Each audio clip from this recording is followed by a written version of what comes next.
Formal nang tinapos ng Magnolia Hotshots ang kampanya ni star forward Calvin Abueva matapos i-trade sa Northport Batang-Pierre kapalit ni William Navarro nitong Martes. Ito ay matapos aprubahan ng PBA Commissioner's Office ang naturang trade kung saan kasama rin dito ang 6'3" guard na si Jerick Balanza at 51st second round pick.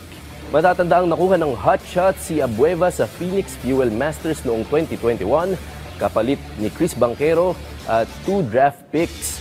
Umani naman ng samot-saring mga reaksyon ang naturang trade kabilang na si Calvin Abueva na sinabing walang personalan kung hindi trabaho lang ang naganap na balasahan.